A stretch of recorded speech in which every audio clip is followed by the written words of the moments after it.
I'm telling you. You would think you want to make sure that when you face a team like the 76ers, where we already know about the Ben Simmons stupidity. He's not there. He's not playing.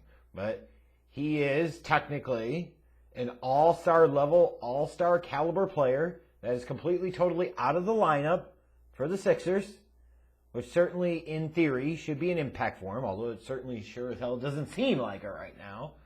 This is also a Sixers team without a Tobias Harris in the lineup, without Danny Green in the lineup, and going into Saturday night's game also didn't have Matthias Thybulle.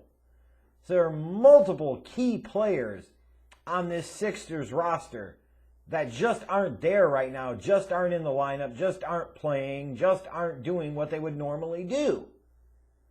So you look at this Sixers team on paper and you say they're nowhere near full strength.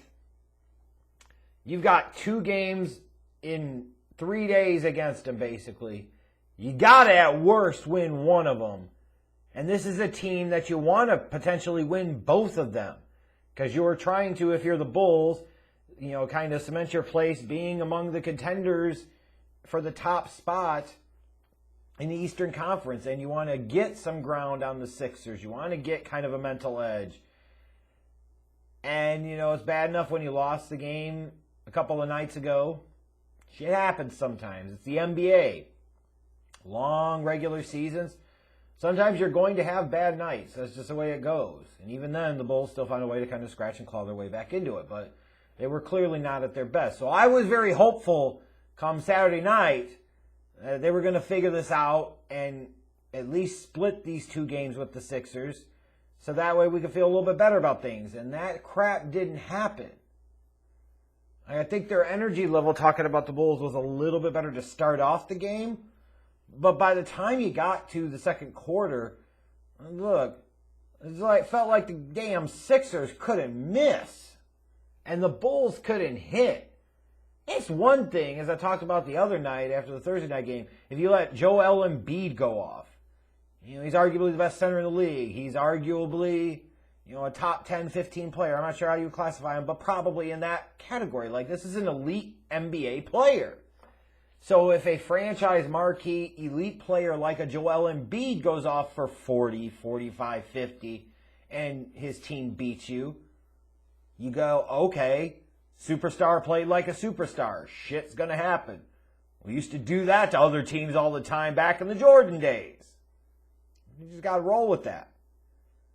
But it wasn't just Joel Embiid in the first half doing big things. You look at it. Philly closed out the second with a 25-9 run.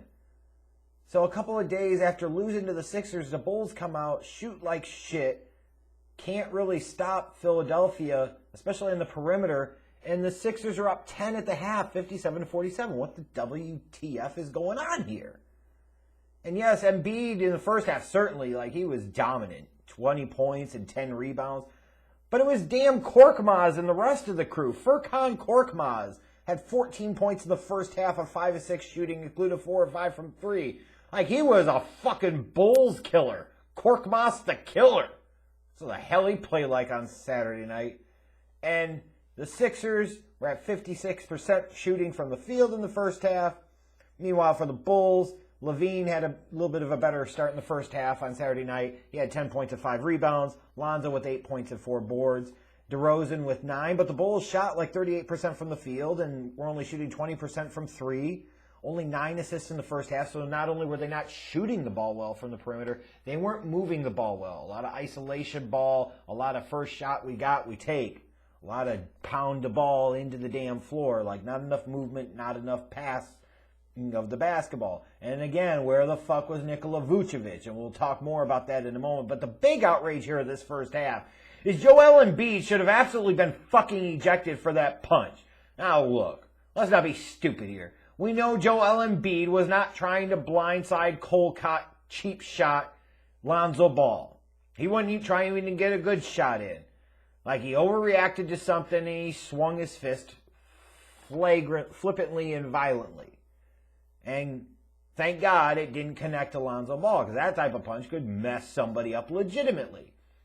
But regardless of intent, and regardless of the actual result, there has to be some type of message sent. Because if he connects with Lonzo Ball, you'd have to assume he's being ejected. So why the hell would it be any different here? And that was kind of shit. That's one of those things you look at and you say, you wonder if it was a lesser player, if they had gotten ejected. And they very well might have. But Embiid being Embiid, I'm not trying to just knock on Embiid. I'm talking more in reference to his level as a star in the league and his importance in the league, his status in the league. He's going to get the benefit of the doubt, and you're going to get a technical. Like that type of shit can't be allowed to happen. Accidental or not, he needed to fucking be rung up from this game, and the fact that he didn't was a crock. Now, some Bulls fans are going to point to, well, that's why they lost the game, because they didn't get that critical call. No. They had plenty of opportunities, claw back in, win this game, and they didn't fucking get it done.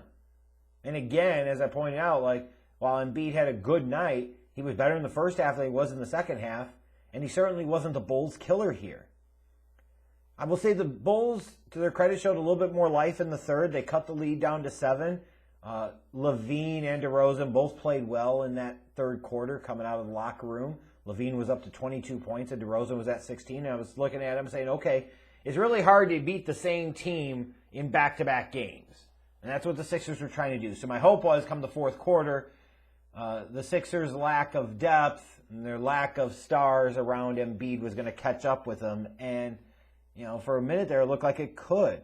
Derek Jones, I know, was certainly having a big impact on this game, and you might get to the point where you have to start considering starting him at the 4 and putting Javonte Green back on the bench. It might be better for the bench, and it might certainly be better for the starting unit. Because he was all over the place in this game. He was fantastic. But I've got to ask, as you're getting into the closing stretches of the game, I know Embiid's Embiid, but I'm sorry. While Embiid is good, on Saturday night, Korkmaz was great. I am not fucking doubling off of Korkmaz to go after Joel Embiid at the damn 3-point line. So that way I leave Korkmaz asshole open for 3. And then it's splappa, big fucking surprise. That was one indication of some really dumb things you saw late in this game by the Bulls. That was stupid. That was killer. You can live with Embiid taking and making that 3. You can't leave Korkmaz as wide-ass open as you was. KYP, you hear Stacey King talk about it all the time on the Bulls telecast. You got to know your personnel. He was talking about the fact that they kept, same thing they did in Thursday night, kept trying to close out aggressively on Tyrese Maxey at the 3-point line. He's not a great shooter. Stop fucking doing that. Give him the perimeter shot. Force him to beat you that way. And if he does, so do it. So damn be it. But you can't let him get to the hole so easily. Well, here in this case, you have to recognize the personnel that you have on a given night and realize that Korkmaz, similar to what he was doing in the first half of the game of the other night, here for the whole game, he was lighting their ass up. You cannot leave him wide ass open like that because he's going to hit it, and he did. And that wasn't the only dumb thing that I saw. You're down 5. I applaud him for going for a 2-for-1 in that situation. Because you're down 5, less than 40 seconds to go. You need to get a quick hoop, get a defensive stop, come back and down and try to tie it or win it, depending on what you get with your first shot. But you got to get that first shot off. You got to get the 2-for-1 situation. So DeRozan attacks aggressively and eventually get to the point where you got Vucevic out there for 3, jacking that shit up. What do you think happened? Miss. Again, where's the thought process here? I know Vucevic has hit a couple of big shots this year. That's only a couple. And it doesn't speak to all the other important shots that he's freaking bricked big time. And then on top of all that, you're down 5 with 30 seconds to go. And this feels like a huge miss by Billy Donovan and that coaching staff. Why in the hell aren't you trying to follow the Sixers? You're going to let them run the fucking play clock all the way down? Run the game clock down to 8 or 10 seconds? So that way, even if you stop the Sixers, even if you stop them, you're still going to be down 5 with less than 10 seconds to go? Who's thinking of this crap? That was stupid. Stupid, fucking stupid. And then not trying to be more aggressive and trapping the Sixers there. Just unbelievable dumb-ass brain farts you saw late in this game. You're down 5 with 30 seconds to go. Fall on their asses! And of course they didn't. And of course it all didn't matter because the Sixers went on to beat the Bulls again, 114-105. Joel Embiid had a nice night, 30 points and 15 rebounds, although he was much better in the first half than he was in the second half. Korkmaz was the real killer tonight. He had 25 points on 25 points on 9 of 13 shooting. He was 7 of 9 from 3. Ugh. You had 7 total 76ers in double figures, so even without some of the big notable names being in the lineup, like they're out, you got other guys to step up and contribute, like the Korkmazes of the world, the Maxis of the world, the Niangs of the world, and the Paul Reeds of the world. He had a nice game, I thought. That makes a big difference. They shot over 50% from the field and 50% from 3. And in today's NBA, if you got a team that's taking a lot of three-pointers and you're hitting at a 50% clip, that's going to be a really damn hard team to beat. Meanwhile, for the Bulls, Zach LaVine led the way with 32 points and 9 rebounds. But, even some things in this second half, like, the one fast break where you have Javonte Green running out in front of him, and he's sitting there, he said, "No, I'm not going to pass it to him. I'm just going to go ahead and dunk it." It seems somewhat innocent, but, like, sometimes it's a reflection of Zach kind of getting lost in Zach world a little bit. And make some bad decisions, some bad choices. DeRozan had 25. Vucevic, again, was fucking god-awful. He had 11 points, but he's 5 of 16 from the field and 1 for 7 from 3. Until you can start proving, Vooch, that you can hit those damn perimeter shots, stop damn taking them. This whole concept of you always shoot yourself back into the rhythm, well, you haven't done that so far. It was just a microcosm of a rough night from the field for the Bulls. They shot 40% from the field and only 24% from 3. Also in today's NBA, going to be hard to win a lot of games shooting that poorly from the field, but more importantly, shooting that poorly from three-point range. This is a bad loss for the Bulls. To come back a couple of nights having lost already to the Sixers, you got a chance to get some revenge, have a chance to get one back. You're facing a marquee team in the East, and this is the performance that you come up with some of the dumbass things that you did late in the game. This game felt winnable and ultimately was easily losable for this Bulls team that shot poorly and made some really dumb decisions.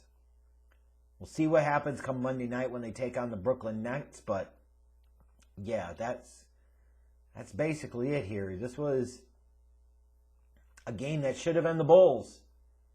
And they just didn't fucking handle business. And I'm sorry, but damn. I'm not surprised that Vucevic is struggling a little bit. In respect of, before the season, I said, you're bringing in DeRozan, and he's going to have a different role. LaVine's role even is going to be a little different. Vucevic's role is going to be a little bit different. Like Lonzo kind of being the fourth scorer and the primary facilitator, primary marquee perimeter defender. That's kind of a role he's made for, suited for, and it works. Thank God we didn't trade for Ben Simmons, huh? Imagine the Bulls with Ben Simmons. Fuck him. Lonzo doing a lot of those same things for a lot cheaper. But Vucevic, like it's kind of that Kevin Love thing. You take a player in a different situation where he's the 1 or 2 option because he's playing on a shitty team. Now you put him on a better team, he's the number 3 option. He's really struggling.